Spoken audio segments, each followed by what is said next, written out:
Okay, so to have a brief recap, what we were doing last day was Markov processes, right?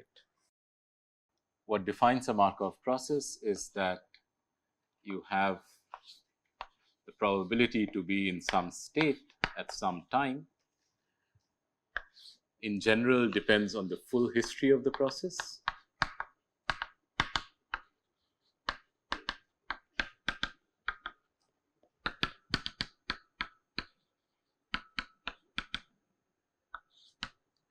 And for a Markov process, you have single step memory, which means it reduces to psi n Tn given psi n minus 1 Tn minus 1. So this defines for us a Markov process.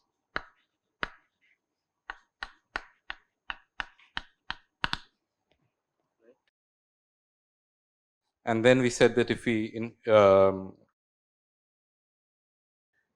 say that it's not only Markov, but it's also stationary, if it's a stationary Markov process, then the only two things that matter are your stationary probability density, P of psi, and your jump probability. So, P of psi comma t given some starting configuration, psi prime. Right. And these two define all the statistical properties of a stationary Markov process. Right. And then we had taken the Chapman-Kolmogorov equation. So, so we had decomposed this P of psi comma t given some initial condition as an integral over all intermediate positions d psi prime, right, and then product of two probabilities P of psi comma t given psi prime, and then P of psi prime t prime given psi naught. Right. So it's just a summation over all histories that you go from the starting point to some intermediate point, and from the intermediate point to the final point, and then you sum over all possible values of the intermediate point. So that gave me the Chapman-Kolmogorov. And then we took this limit that this time is very small in order to get the evolution equation for these probabilities, which gave us our master equation. So that was del p of psi comma t given psi naught del t was integral d psi prime p of psi prime comma t given psi naught, and then the transition rate from psi prime to psi. Right. So these were all terms, incoming terms into the state psi, that you were at some other state.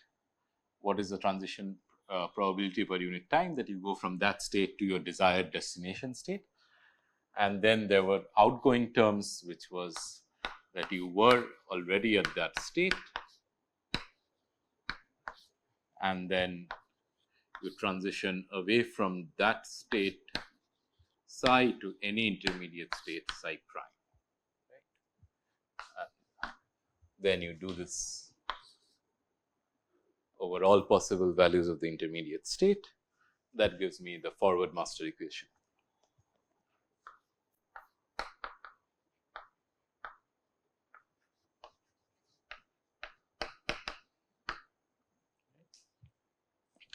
And this is a general equation. If you have discrete states, then this integral becomes a summation, but the idea behind the process remains the same. And I believe Amitav also did the forward master equation today, although he may have come at it from a different angle, but the physics content is the same. So this is my forward master equation. All right.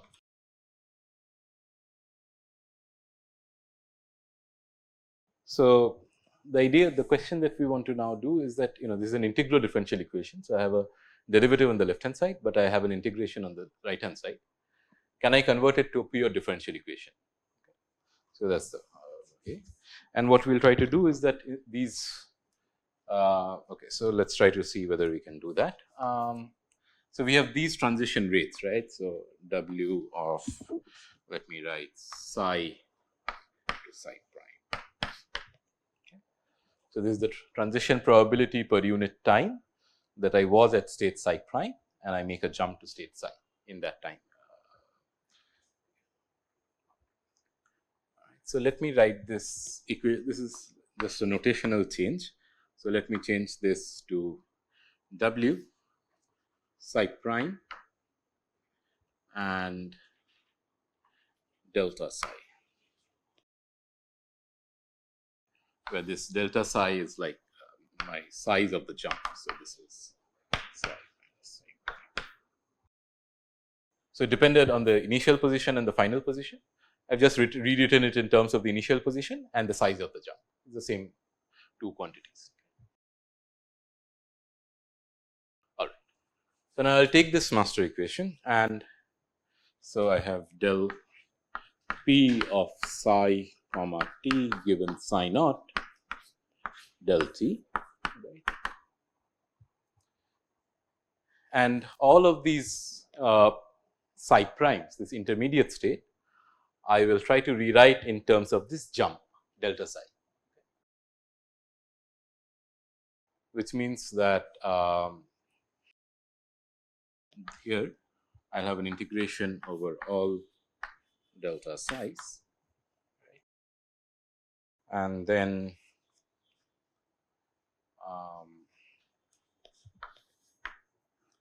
so this is probability of psi prime, which is psi minus delta psi, right. Okay.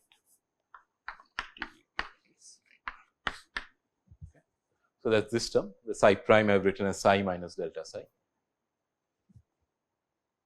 and then this is this. So, this is W of the starting position. So, psi prime and the jump, which is delta psi. Actually, psi prime I should not write, since I am trying not to write in terms of psi prime. So, psi prime is psi minus delta psi,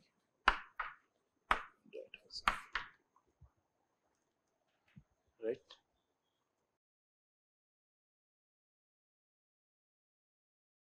Minus this thing here, there is no psi prime. So, this stays what it was, p of psi comma t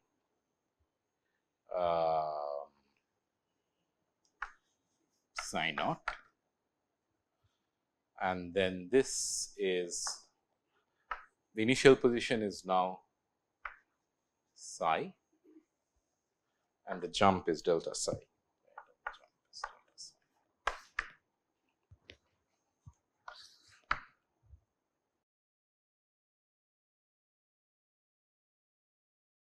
So, it is just a rewriting of the master equation, except that instead of using initial for the transition rates, instead of using initial and final states, I use initial states and jump sizes. It should be which one? So, actually I think I should just define this as the size of the jump. So, set psi prime. Ideally, yes. Okay, let me keep that, and I will see if I need to make the A assumption at some point. I don't think, yeah, anyway, okay. All right. So, up till here. So, now what I will do is that I now have these delta psi's, and I will do a Taylor series expansion in these delta psi's. Okay. Let me just define these moments of the jump distribution.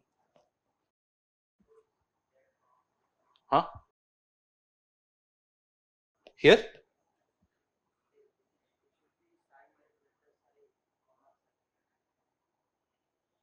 Over here?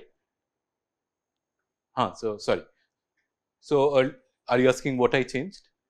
No, I had initially written plus delta psi. So the way I am defining it is that I have my starting position and then the size of the jump, which is end minus start. So in this case, I had my starting position was psi, my starting state was xi. So that's my starting position. And then the size of the jump is psi prime minus psi, which is minus of delta psi.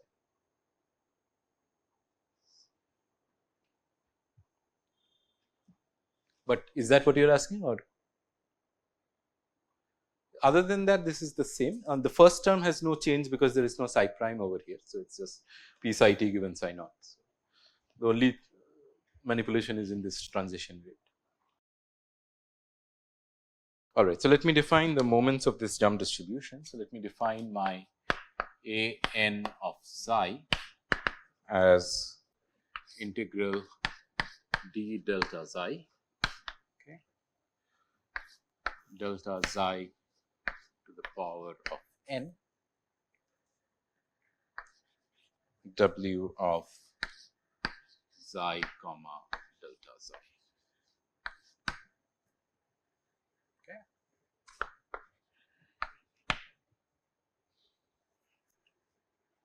And let me just assume that all of these moments exist. So all of these moments exist.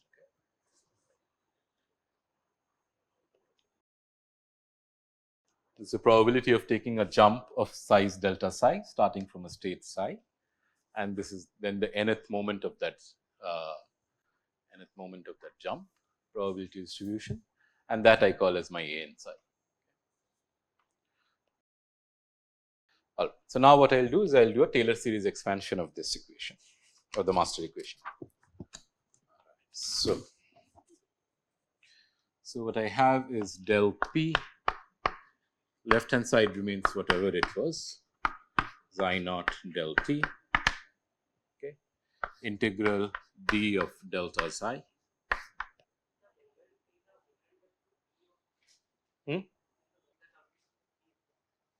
But it is, this is a probability per unit time. So in that per unit time, this is the probability distribution. But other than that, this is exactly the same as the moment definition, right? But what summation are you talking about? So this I'm defining this quantity more appropriately. What I'm saying is that these quantities exist for all n. So for whatever order n, these quantities exist because I will use those quantities. So then I will do a Taylor series expansion of this first term over here. So this is p of psi comma t given psi naught, w of psi comma delta psi. Okay. All right.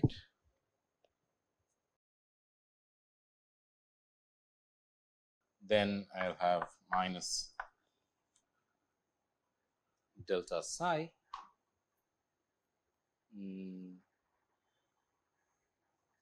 So delta psi, I can write a del psi, right? Del psi of this quantity p of psi given t psi naught, w of psi given psi naught.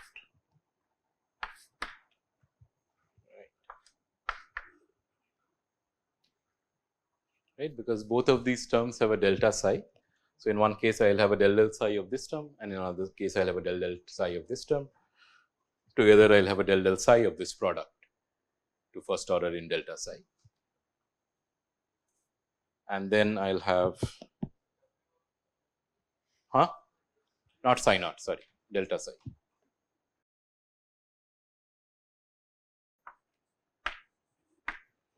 Yes? Okay. and then the second next order term and so on. So, plus delta psi whole square by 2 factorial del 2 del psi 2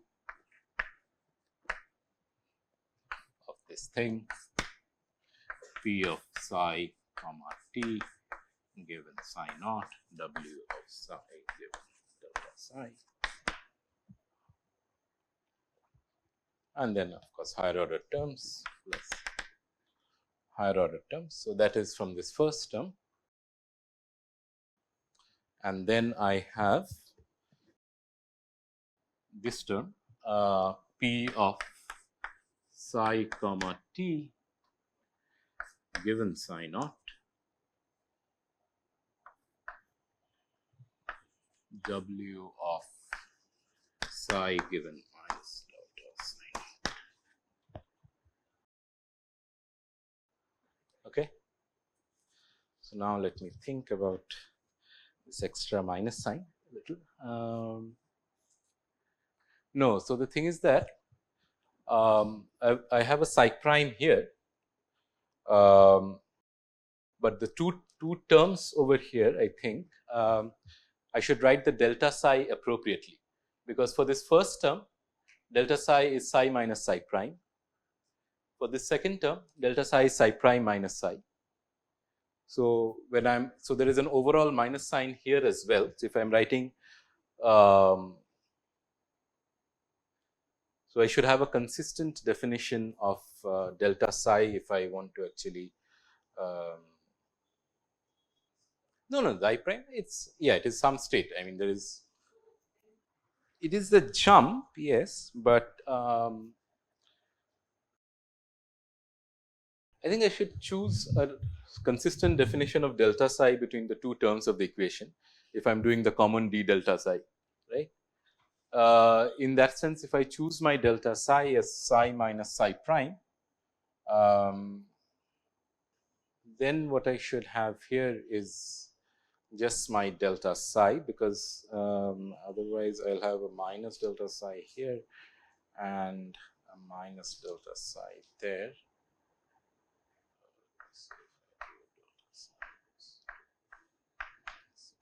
So, I am just thinking, so the way I have defined here is this delta psi is still psi minus psi prime, whereas this one is, so if I just write this, so this one I have written as essentially psi prime minus psi,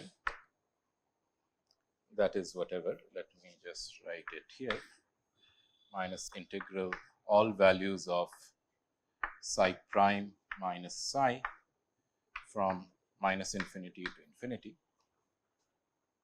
This is fine, right?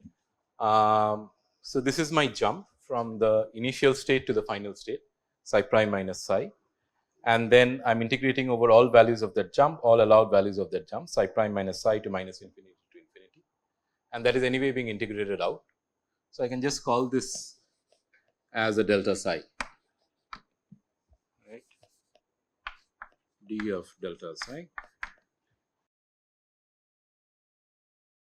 which is integrated from minus infinity to infinity.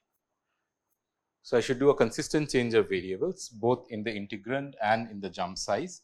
If I do that, I think this minus sign should not be here, and I should just get w of psi delta psi. Is that, yes, does that make sense? Yes.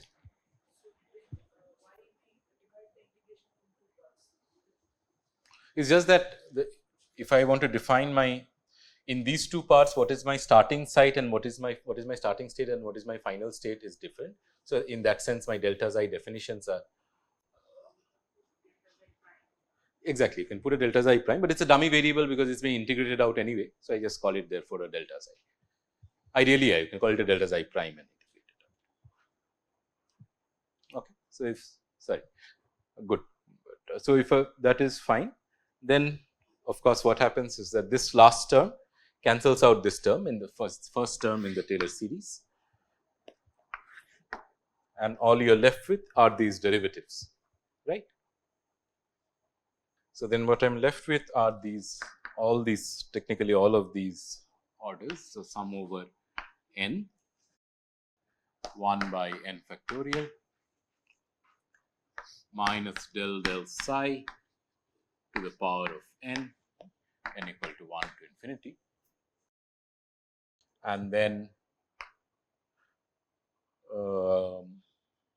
integral over d delta xi,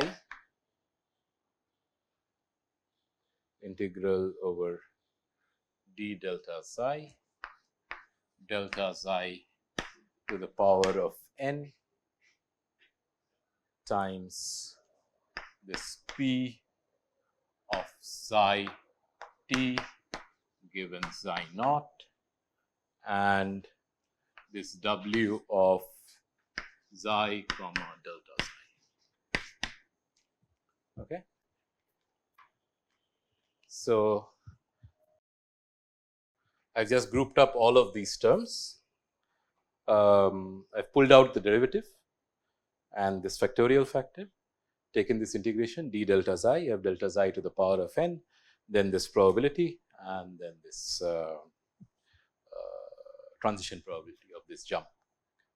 But also this thing actually does not depend on delta xi. I should probably have pulled it out.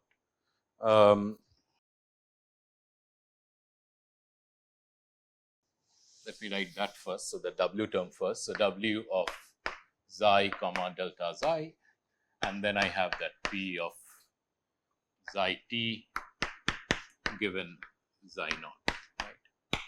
Now, this thing over here is nothing but the moments of the jump distribution that I had defined to have existed.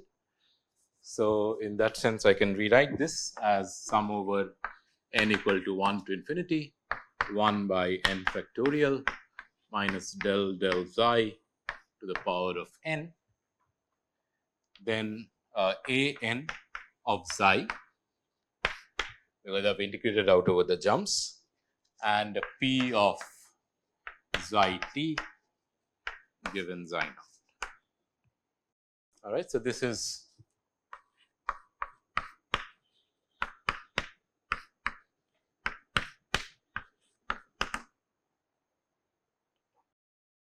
so, if we started with the master equation, we do a Taylor series expansion in the state space, and then you get a series expansion like this.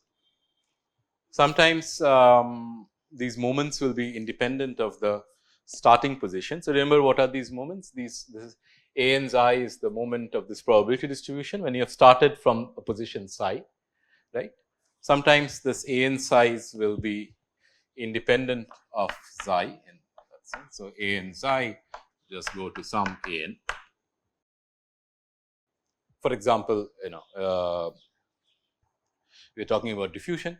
So, you are at some space, you take a jump with a Gaussian probability. The Gaussian probability is just the size of that jump is just x minus wherever you were starting from, x naught, right. If this x naught was some x naught prime, so you have some e to the power of minus x naught whole square by 2 sigma square. So, in terms of this jump distribution, it does not depend on where you started out from, right?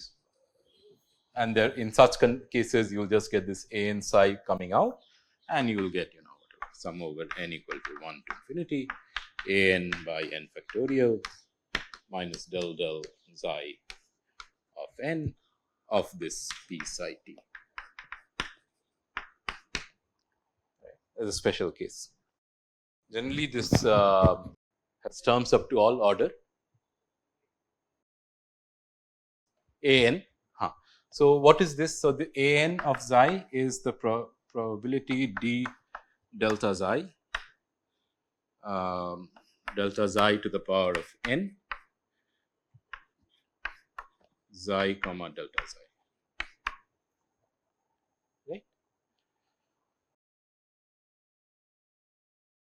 Now, if you have a probability where this w does not depend on this xi itself, So, for example, if you are taking jumps with Gaussian distributed jump lengths, then that W would be something of the form of minus delta xi square by whatever sigma square, in which case it would not depend on the starting position.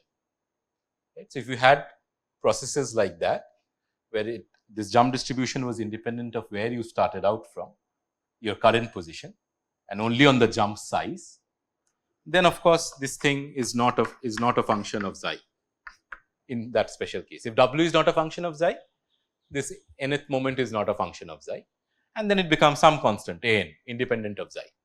That is all I mean. Now, generally people will keep terms only up to. So, by the way, this expansion has a name in this series expansion. It's called the Kramers-Moyal expansion. Kramers-Moyal.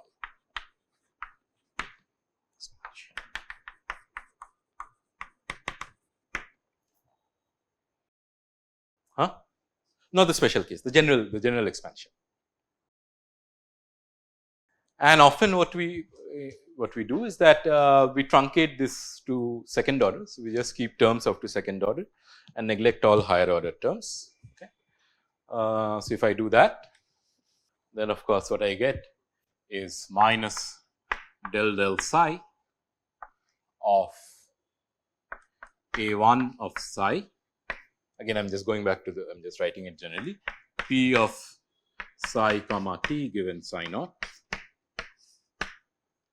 plus half del 2 del psi 2 of A2 of psi P of psi comma t given psi naught, right. If I just truncate it to second order, this is the term that I get, this is the equation that I get. And hopefully, if you think back to the diffusion equation, you recognize that this is the same form as the diffusion equation, right, with a drift term as well, the advection diffusion equation. Right. So, this first term is often called the drift term. So, this is the drift term. The second term is often called as the diffusion term.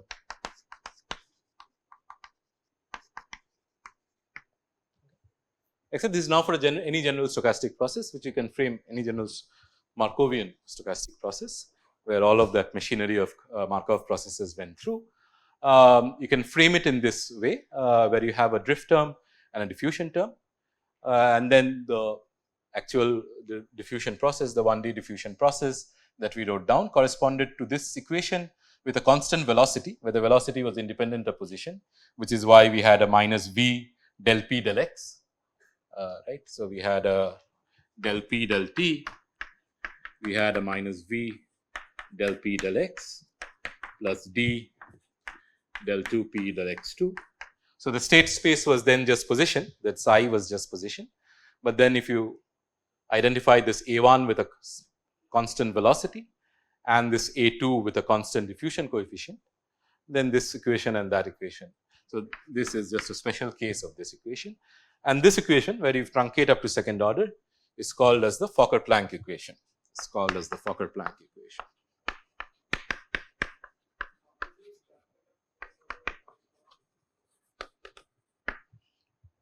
Essentially, what you're saying is that see, this is expansion in what? This is an expansion in powers of delta psi, essentially, right. So, essentially, you're saying that long jumps are very improbable. So, that if I go to higher and higher order terms, if I just truncate at delta psi square, that is good enough. So, those higher moments are very close to 0, essentially, which is the same as saying that long jumps are. There are processes, of course, where this is not true, and then you cannot truncate. So, for example, Levy walks and so on, where you can take power law distributed jumps. I mean, you have to treat it a little separately, carefully. Okay. So, it's called the Fokker-Planck, or it's called the forward Kolmogorov, or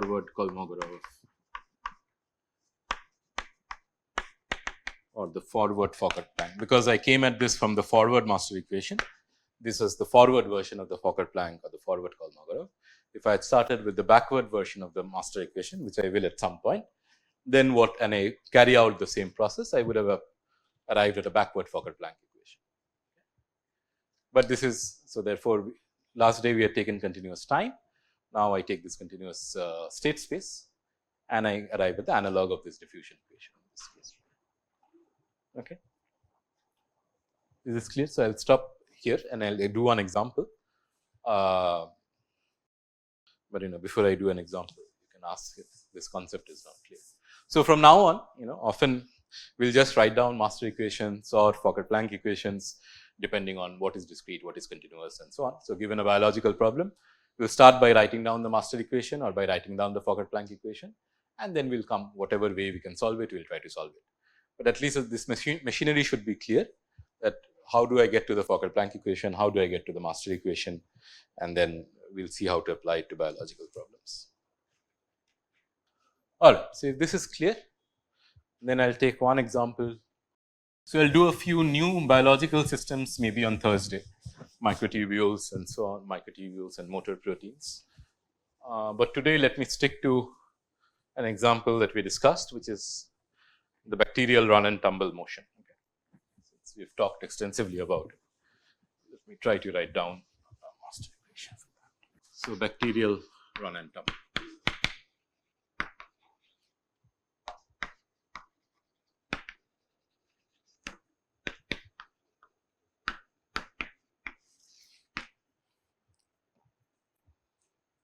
All right. So, this is actually from a paper.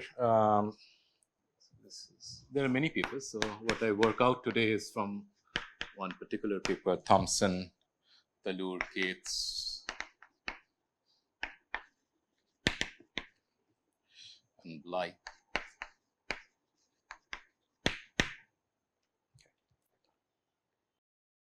That's 2011. I have to check the journal.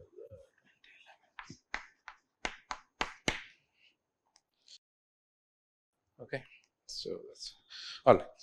Now remember, what is bacterial run and tumble? Bacterial run and tumble is that when I have an E. coli bacteria or whatever, some bacteria, it runs for some time, okay, in a chosen direction. After that run finishes, it tumbles, in which it sort of chooses a new direction randomly, and then again continues in that direction for some length, and again it tumbles, and again does something like this, and so on and so forth. Okay. So, this is my bacterial run and tumble.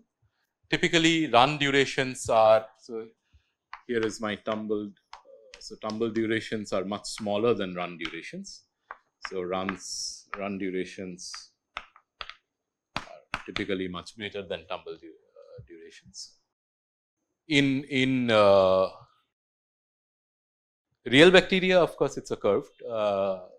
In this idealized run and tumble, it is a straight line, because the bacteria chooses a direction and it runs. But in real bacteria, of course, as a solid body, the bacteria also has rotational diffusion. So, it is not just moving, but it is diffusing around its axis, which can lead to some deviations away from the straight path. I think typically this was characterized by Berg at some point. I think runs which are within a cone of something around 20 degrees. So, typical, if you take the typical run duration and what is the typical rotational diffusion in that duration, I think roughly it comes to around 20 degrees. So, within 20 degrees, anything is considered as a run.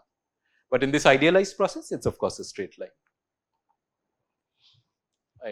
That number may not be 20, it might be 30 or something, but in that order. I don't remember, but I think we would, yeah.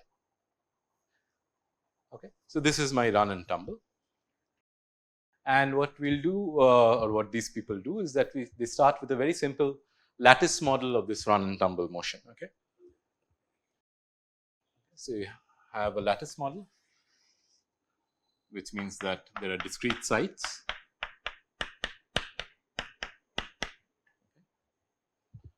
And so two things. So, lattice model and in 1D again. Okay.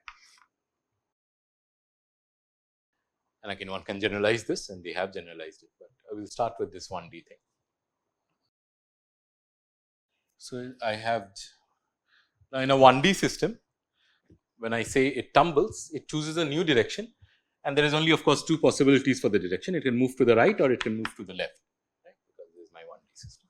So, I have two types of particles: right moving particles. So, let's say this, and left moving particles. Let's say that. Okay. So, these move to the left, these move to the right. The fact that you have, persistent runs means that if you are moving to the right, you will have a higher probability of keeping on moving to the right. If you are moving to the left, you will have a higher probability of keeping on moving to the left, and a smaller probability of switching. So, from switching meaning tumbling essentially. Okay. So, therefore, I can write down rates d plus, let us say, of, so let me call this d plus. Okay. This is a rate, and in general I can write a site dependent rate as well. Rate of hopping from I to I plus 1. Okay. So, when you have a right moving bacteria, it hops to the site on the right with this rate di plus. Similarly, if you have a left moving bacteria, I will call those as minus, the same, of hopping from I to I minus 1. And then you have these tumbling rates. So, let us say if you are in the plus state, you tumble with a rate alpha I plus and alpha I minus. Okay. So, this means that if you are moving to the right and you are on site I, with this rate you will switch from a plus to a minus moving state. No, sorry, with this rate you will tumble. Once you tumble, you have an equal probability of, again, it's a random direction. So, you have an equal probability of going to the right again or to the left, which means essentially the rate of switching directions is actually this, because with that rate you will choose to go in the reverse direction. Is that clear? So, essentially this process, so this right to left is alpha I plus by 2, and this other one left to right is alpha I minus by 2. This is site I. Is this clear? So, essentially this alpha I is the rate that you switch from a running state, whether it is plus or minus, into a tumbling state. Once you are in a tumbling state, you randomize direction, which means you could go to either a plus state or a minus state with half and half. Okay. So, if you were in the plus state, so you tumble with a rate alpha I plus, and then you either come back to a plus or a minus. So, the minus is alpha I plus by 2. So, this switching essentially therefore is alpha I. It is a nomenclature thing, I could have easily called it. Instead of tumbling, if I call it switching, it would be, sorry. So, di's is the hopping rates. So, you are moving to the right. So, you have a particle which is in a right moving state. What is the probability that it takes a hop to the next site in that direction? Alphas are for tumbles. If that by 2 is confusing you, you can just think of this as some alpha I plus alpha I minus, except that this I will not call a tumbling rate anymore, but this I will call a switching rate to go from the plus state to the minus state. It is just that. What is? Plus or minus is whether my bacteria is in a right moving state or in a left moving state. Okay. So, it is just because if I am in a left moving state, then I will apply these probabilities and it will transition to this way. If I am in a right moving state, these transitions are allowed. So, that is these rates, right, di's.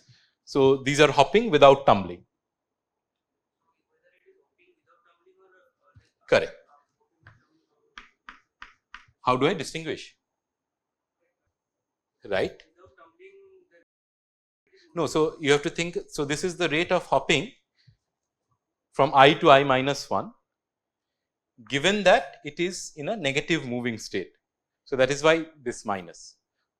So you have two types of bacteria. One is this positive moving bacteria, and the other is this negative moving bacteria, minus moving bacteria. So you can interconvert from one to another, or if you continue to stay in that state, this one will move this way, this one will move that way. Yes. The position where it is, the way it is framed generally is that where is it and what state is it in? Is it moving to the right or is it moving to the left? Correct. So unless and until there is a tumble, this thing will continue to hop to the right. Huh?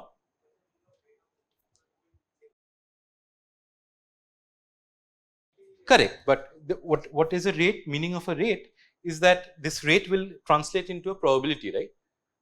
Sorry, this rate will translate to a velocity, a macroscopic velocity, right? So when a bacteria is running, it is some velocity of running, which means whatever, let's say 30 microns per second, which means that if it has covered, if each lattice spacing is 1 micron, it would have covered 30 microns in 1 second.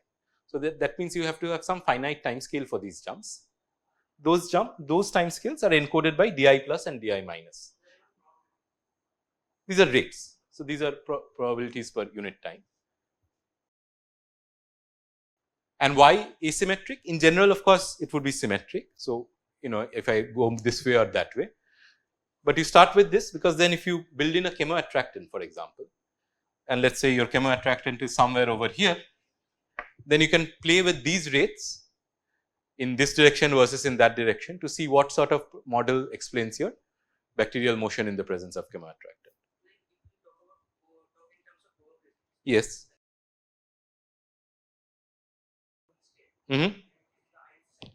Yes. Yes, but in the so the way you frame that is that I am here in the right moving state. I have a probability of, I mean, depending on how you. So now you're talking about a discrete time process, right? Here, when we talk of rates, remember in the master equation, we're talking of continuous time processes. But let's say you're talking about discrete time process, then there will be some probability of remaining here and some probability of hopping to the right. A combination of these two will, of course, determine with what rate it is moving to the right. Of course, it will not move to the left, but it can stay there for some time and then move, and that is incorporated into this rate of hopping.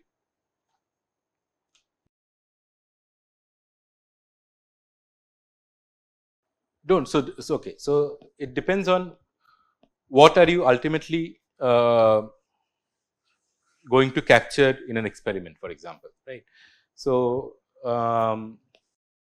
so what you're asking is that my bacteria is here in this site, whatever in my ith site. Do I know whether it was in this state and it was just waiting here, or did it tumble and or rather it was here and then it tumbled to over here? You don't, but then ultimately, ultimately depends on what are things that you can measure experimentally. So, for example, experimentally you can measure densities of bacteria in a multi-particle system. In a single bacteria, you can measure that what is the probability that I have a bacteria at this location. Okay. So, in those terms, it does not matter whether it came here because it tumbled or because it was moving or there from here, or it was here and stayed here. You have a bacteria there essentially. Let me write down the equations and then ask me again. Okay, so it might help to sort of contextualize what I want to say. It is different in the sense that you have some for a certain period of time you have some correlated motion, right? So in a random walk, I take a step, I choose a new direction, I take another step. Here there is some correlated motion, which is the runs. So when I'm moving, I keep moving in with some enhanced probability. Then after some time, I stop, I decide to take a tumble. Okay. It is not memory per se, because at each step, It's just that this rate, there is a difference of time scale between these two rates. When I am here, it does not matter whether I what was my past history. It's just that I am more likely to be taking that step. So, there is a persistence in that sense. Alright. So, what are the basic quantities I want to write is what is the probability that I have a bacteria at site K which is in the plus moving state, okay, and what is the probability that I have a bacteria at site K which is in the minus moving state, okay, because these are the two things that I can have. My bacteria will either be moving in the plus state or in the minus state, and I want to write down the corresponding master equation. So, I want to write down del del T of this, del del T of this. Okay. That is the first step. That having defined a biological process, I want to write down the master equation that corresponds to this process in terms of these rates that I have used to define my process. Okay. So, now remember what is master equation? Master equation is gain terms minus loss terms. Okay. So, gain terms meaning in what way can you come to state K in a plus moving state? K minus 1, okay, and I have two indices K minus 1 plus what is the associated rate? D K minus 1 plus, right. So, I was at K minus 1 in a plus moving state, I take one step, I come to K. What is the other gain term? Psi? Someone Pita?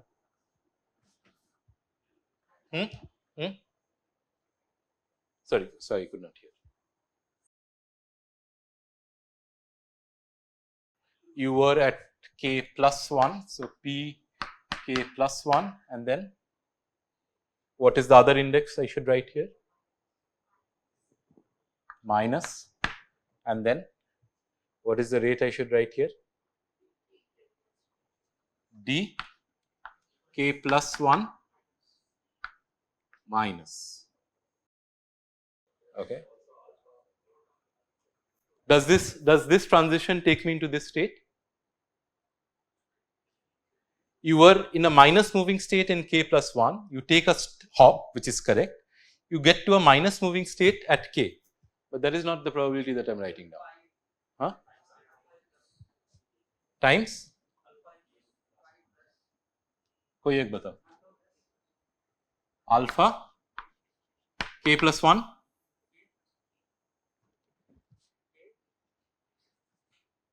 alpha K, this, acha, alpha K plus, sorry, and by 2, is that what you want me to write?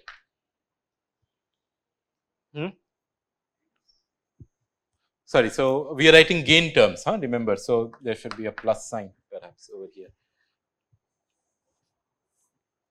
Somebody else has some other suggestion, yes?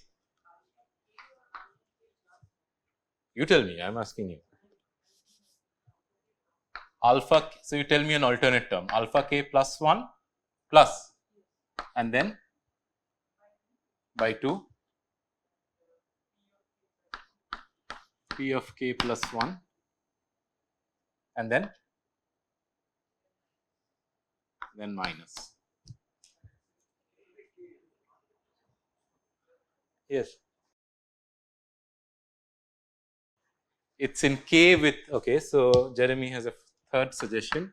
It is in K with minus and it tumbles with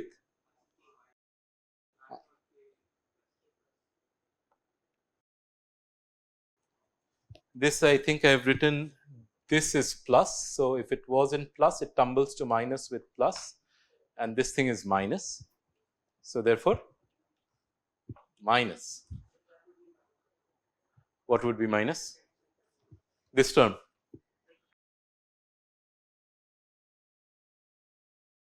Are you still sticking with this term is my question. It is a higher order term, right. So, you have a single, at every step you have a single process. So, therefore, should we stick with this term? You need to have two things happening. So, I do not stick with this term. This is a valid term. That the other way you can come to this is that you were at that same location, but in a minus moving state, you tumble with whatever rate alpha k minus 2, and that gives you p k plus. You stay at the same location, but you have now switched your state to plus. No, I am assuming that these rates are something. The probabilities are that into delta t, because these rates are probabilities per unit time. These times are very small, because I have taken a continuum time approximation. Rates are probabilities per unit time.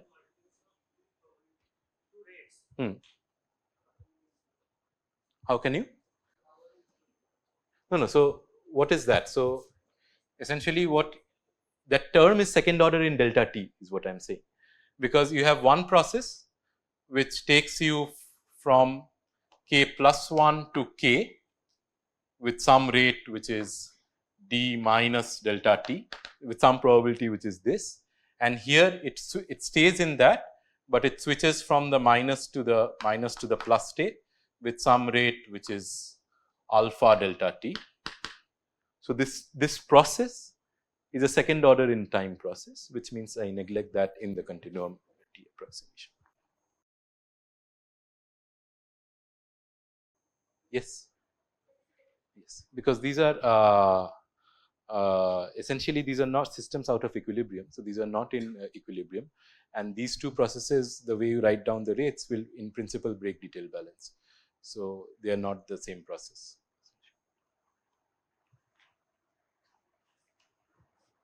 Okay. So, any other incoming terms?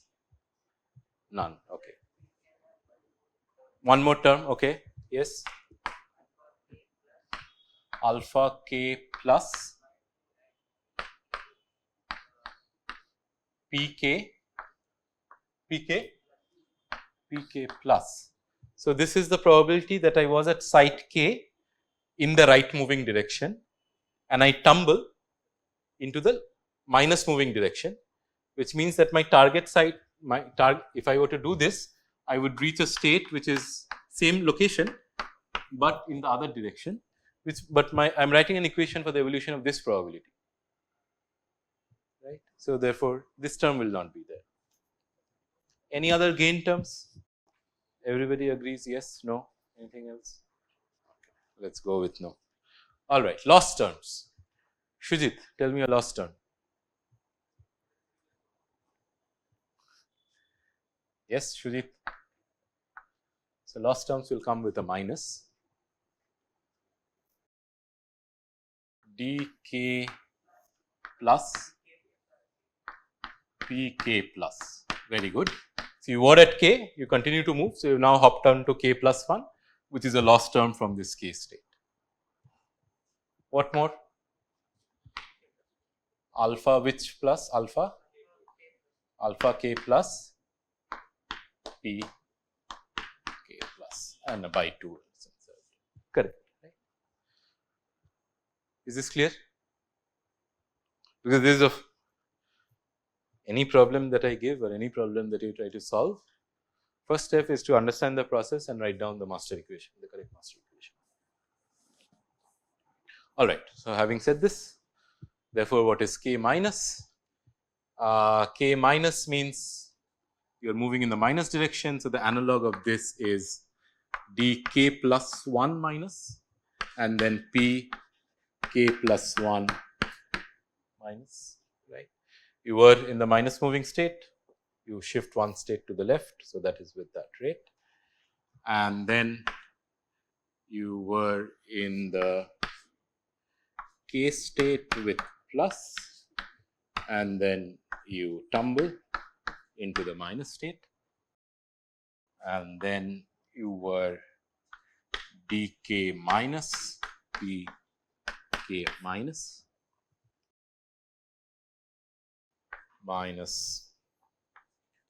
you were in this state pk minus and you tumble to go to the plus state. Make sense?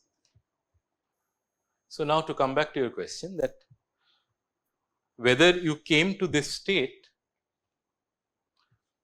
through tumbling or through this process is ultimately not what you are measuring. Ultimately, what you would be measuring are these sort of probabilities, that you observe a bacteria at this location in this, either moving in this way or in that way, or maybe if you wanted the total density of bacteria, then the sum of these two, regardless of where it is moving. These processes are not what you would identify, but these processes you would need at the back of your mind to write down the correct master equation. No, but that is 1 minus. No, but that is inbuilt into these rates. No, remember, again, if you go back to this hopping processes in discrete time, that I hop something p, q, stay over here with a rate r, then take the correct continuum limit. Does this r does not make an appearance, right? So, but that is inbuilt into that rates, because this rate implies a time scale, that how long does it take to hop to the next state. So, inverse of this gives you a time scale for how long it is essentially staying. Yes, sorry, someone was asking. This is of course a simplification. Tumbling essentially means that whatever, if you think in terms of that bacteria, all those flagella, the different flagella have now become unbundled, they are doing their own thing. It is just doing some random diffusive motion until those flagella again become a bundle and it moves. So, all of that we are incorporating into this some sort of a rate, that it is essentially in this representation, it can, this whole tumbling process is a single process. It has some time scale, because these are rates, therefore again these are associated with some inverse times. So, the tumbling is not an instantaneous process, but it has some time scale over which it tumbles. But yeah, that whole thing I am calling, this whole change of direction is what I am calling as a tumble. Okay. Okay. So, this took a little longer than I thought, but does not matter. So, the idea is that you write down the master equation, and then once you write down the master equation, it is up to you how you solve it. In this particular case, let me just, you can look up this paper, but let me just indicate. And of course, this is a gross simplification of the real bacterial run and tumble. Many things we have assumed, and one can build more and more complex processes, but this is just in some sense a 0th order model for run and tumble. So, it is good to keep that in mind. So, one thing that you can do is that you can look at steady states. Okay. So, this is the master equation. In principle, you can write down a time dependent solution to these probabilities, but assuming that the bacteria reaches some sort of a steady state, you can write down those solutions much easier. So, let me look at this, let me take the sum of these probabilities. Okay. So, del t of p k plus p k minus. Essentially, this is the probability that I find a bacteria at site k, does not matter whether it is moving to the right or left. This I can write in terms of a continuity equation. So, how will this probability change at k? It will change if I have bacteria flowing in or out into that site, which means that I can write this as some current, as some differences of currents, right. So, a current from I minus 1 to I, and so this is an incoming current, outgoing current is from I to I plus 1. Right. This is just the discrete analog of my del p del t equal to minus del j del x, my continuity equation in 1D. You can take the sum of these two equations, that will give you, and you can identify your currents. So, let me just write down, and just, you can work this out, but I am just writing down the answers. So, this is just the current between I to I plus 1 is di plus p of I comma plus minus d of I plus 1 minus p of I plus 1 comma minus, right. This is the net current from the ith site to the I plus 1th site. It comprises of this right hop if you are at the ith site and moving to the right, and a left hop if you are at the I plus 1th site and moving to the left. And you can verify if you add these equations and your currents are in this form, then you will get this this continuity equation. Okay.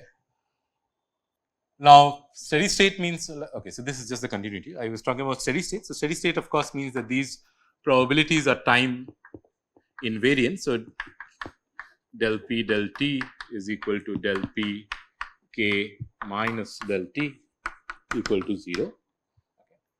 So, you can put these left hand side of these equations to 0 and then solve for these p's, and if you do that, you will get some complex expression. This is the probability of finding the bacteria at site k, right. It can either be in a plus state or in a minus state. So, this is just the, if you do an experiment and you see what is the probability of bacteria being somewhere, that is that. So, in the steady state, of course, one way to write it is that all of these currents are essentially same, right. It does not depend on the site index I plus 1. So, you can talk in terms of the a common current, because that is what a steady state means, that there is del p del t equal to 0 means del j del x equal to 0, which means that j I comma I plus 1 is the same as the next site. So, all sites have the same current. What this value of current is, of course, is going to be determined by, since I am talking about a discrete lattice system, what is my boundary conditions. So, if I have a bacteria moving, what sort of boundary condition I impose. If I impose reflecting boundary condition, I will have some j. If I have periodic boundary conditions, I will have some other j, whatever, but I will have some steady j that will characterize my steady state. And in terms of this j, you can write down a solution. Let me just write down whatever is, let me write down, this is an easier thing to write. P of I comma minus is 2 di plus alpha I plus P of I plus minus j by 2 di minus plus alpha minus, and pi plus is very complicated. It won't fit in the board, but essentially you can solve these analytically, at least in this simple sort of a case, and find out what is the steady state distribution of these probabilities to have right moving and left moving bacteria in terms of the steady current j. And even if you have site dependent hopping rates di's and site dependent tumbling probabilities alpha I, you can still get, of course, a net steady state where everywhere the current is the same j. It's just that these probabilities will depend on what is your di's and so on. How did this alpha I, this thing? There is, sorry, say that once more. There is no alpha in this equation, but what I am solving are these equations, right? Equal to 0, equal to 0. Using one relation is this, that I will talk in terms of j, and these di's are related to each other through this j, but then I have these alphas in this equation as well. So, this is ultimately I am solving for these probabilities pk. I thought I will take the continuum limit of this and show what is the associated Fokker-Planck. So, in the steady state, right, this thing is equal to 0 because del p del t is 0, which means that j I minus 1 I is equal to j I plus 1 flowing from site I minus 1 to site I. So, I minus 1 to I, that is this current, and then the next site has some current I to I plus 1, this current essentially. All of these currents, I am saying there is no difference, which means that all of these have some common current j, right. That is the way you would get del p del t. So, if essentially if del j del x is 0, right, everything is there, right. So, if I look at this j I plus 1, it has one term which is this forward you're in the plus state, you're hopping, but it also has one term which is backward, right? So this current comprises of two terms coming like this and terms coming like that, but that is the net current between site I to I plus 1. Similarly, this is the net current between site I to I plus 1, but in the steady state, all of these currents would be the same, independent of this index I, essentially. That is the statement. And therefore, and what that J is, of course, depends on what boundary condition you impose on your problem. But in terms of this J and in terms of these rates, you can write down solutions of these probabilities. Alright, so maybe I'll take the continuum limit next day and talk about that. But it's very important to be able to at least write down the master equation. Okay? If one can think about how to solve this, and in this case, it's a simple algebraic equation, so it's easy to, it's cumbersome, but it's easy to solve. But the first thing is to be able to write down the master equation.